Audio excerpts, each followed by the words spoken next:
Chapter 22. Sometime later, God tested Abraham. He said to him, Abraham, "Here I am." He replied. Then God said, take your son, your only son, Isaac, whom you love, and go to the region of Moriah.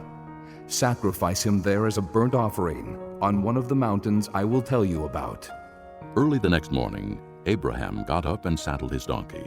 He took with him 2 of his servants and his son Isaac. When he had cut enough wood for the burnt offering, he set out for the place God had told him about. On the 3rd day, Abraham looked up and saw the place in the distance. He said to his servants, "Stay here with the donkey while I and the boy go over there.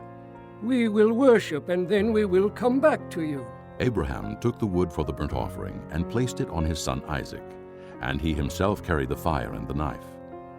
As the 2 of them went on together, Isaac spoke up and said to his father Abraham, Father? "Yes, my son?" Abraham replied.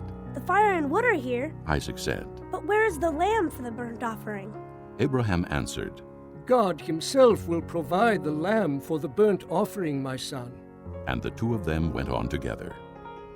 When they reached the place God had told him about, Abraham built an altar there and arranged the wood on it. He bound his son Isaac and laid him on the altar, on top of the wood. Then he reached out his hand and took the knife to slay his son. But the angel of the Lord called out to him from heaven. Abraham, Abraham, "Here I am." He replied, do not lay a hand on the boy. he said, Do not do anything to him. Now I know that you fear God, because you have not withheld from me your son, your only son. Abraham looked up, and there in a thicket he saw a ram caught by its horns. He went over and took the ram and sacrificed it as a burnt offering instead of his son.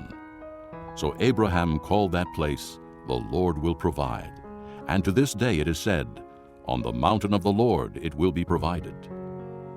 The angel of the Lord called to Abraham from heaven a second time and said, I swear by myself, declares the Lord, that because you have done this and have not withheld your son, your only son, I will surely bless you and make your descendants as numerous as the stars in the sky and as the sand on the seashore. Your descendants will take possession of the cities of their enemies, and through your offspring all nations on earth will be blessed, because you have obeyed me. Then Abraham returned to his servants, and they set off together for Beersheba, and Abraham stayed in Beersheba. Sometime later, Abraham was told, "Milcah is also a mother. She has borne sons to your brother Nahor, Uz the firstborn, Buz his brother, Kemuel the father of Aram, Kesed, Hazo, Pildash, Jidlaph, and Bethuel. Bethuel became the father of Rebekah. Milcah bore these 8 sons to Abraham's brother Nahor. His concubine, whose name was Reumah, also had sons, Tebah, Gaham, Tahash, and Maacah.